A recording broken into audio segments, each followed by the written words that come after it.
can lead a horse to water, but you can't make him drink. You can try your hardest, but I learned as a little girl, literally, that you can fill the trough, you can take the horse over to the water, even after you've had a good ride, it doesn't mean they're gonna drink. Horses and all animals and all people, for the most part, eat and drink and do what they want when it's the right time for them. I love this idiom and this expression. It's been around, of course, since the 12th century. 1175 it started to appear in writing in books and things. And in 1546, John Haywood added it to his collection of Proverbs, which I've mentioned several times before. Since we're doing 100 days of Proverbs, John Haywood's name comes up a lot as far as being the first written or documented and easy to find source of Proverbs. Well, what does this idiom mean? What does this expression mean? It, of course, means that we can show someone an opportunity. We can help people. We can coach them. We can lead them to solutions and answers, but we can't force them to take action on those answers. We can't force them to do anything. Motivation comes from within. I think one of my greatest discoveries was when I realized that I couldn't make anybody do anything except myself, and that nobody could make me do anything except myself, and that I had to decide that I wanted to achieve a goal or get a job or go somewhere or do something or get involved in some activity. It was 100% entirely up to me whether I was going to do that or not. So when I realized that not only for me that's how things work, but for everybody else, it made life a whole lot easier. It helped me to understand people better and not get so frustrated when things didn't go the way I wanted them to. Ever gotten that way? Frustrated because you expected things to go one way, or you expected people to behave in a certain way, and they didn't do it? How is this possible? Well, it's entirely possible and probable that every situation and every person isn't going to do what you expect them to. But we still will continue to teach our children, be a good role model, teach our co-workers, our peers, the people that work for us, our customers, how we expect them to behave and how we want to be treated. And then we treat people the way we expect to be treated, and life is a whole lot easier. Sometimes we help people that aren't ready. Sometimes we share information with people that aren't ready. I am learning and growing and studying things all the time.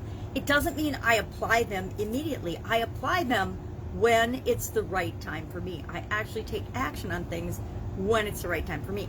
Now, I'm pretty good about learning something, then applying it and taking action, but there's things that I learn that I'm definitely not ready for in my business or in my life or in whatever situation I happen to be wanting to learn something about. And I think we have to remember that the people that we work with are the exact same way. So how in our organizations can we lead a horse to water but not make them drink? How can we make that work for us? Well, number one, I think that we want to have the water always available. Think of pets. I think of dogs and cats, and I've had lots of pets over my lifetime. You learn early on that with pets, you provide them with water, so they always have a source of water, but it's not up to you when they're going to actually consume that water. You just make sure the water bowl is always full and that they have the resources that they need when they need it. Same is true of our customers and our people that we work with in our organizations and in our business. We have the processes and the procedures and the systems in place. We teach people how to use them. We teach them our expectations. We share expectations with one another to make things go as smoothly as possible, knowing that stuff is still going to happen. Stuff is still not going to go according to plan. And there will be people that come into your life, come into your organization as customers or as team members or as employees that don't work out because the way we do things doesn't feel right to them. It doesn't fit for them. Maybe we have processes that are too strict or too complicated and they want a more flowing, flexible organization. Maybe we have too many unanswered questions for them and they need a more structured, this is exactly how you do it, step-by-step approach. Everybody's different, and that's what makes the world an amazing place. So have expectations, systems, processes, procedures, visions, expectations for people in your organization and expectations for your customers. All the people that we serve with our products and services aren't a perfect fit for us. It doesn't mean we won't provide them with solutions sometimes, but it also means it's okay if they're not our customer for life.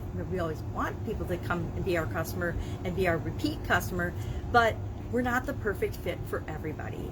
Again, that's what makes the world an amazing place, is that there is a perfect solution out there for everybody, and we might not be that, but we are the perfect solution for the people that we serve. Love to know your take on this particular idiom. Have you led a horse to water and been frustrated that it couldn't drink?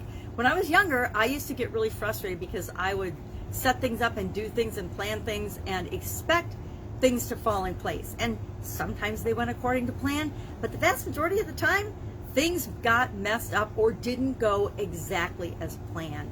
And so I think if we plan and we have a vision and we are always moving toward that in a positive way, we'll be a lot less frustrated and a lot less apt to be annoyed or challenged or want to give up on something that we're working toward. Have an amazing day. Happy Valentine's Day. It happens to be Valentine's Day here in the United States anyway. I'm not sure if places all over the world celebrate Valentine's Day or not. I haven't never looked into it. But it's frigid cold here in Wisconsin, so Valentine's Day will be very quiet, sort of like the whole last year has been. Have an amazing day, and I'll, of course, be with you tomorrow with another interesting idiom. What does it mean? Where does it come from? And how might you use it in your life right now?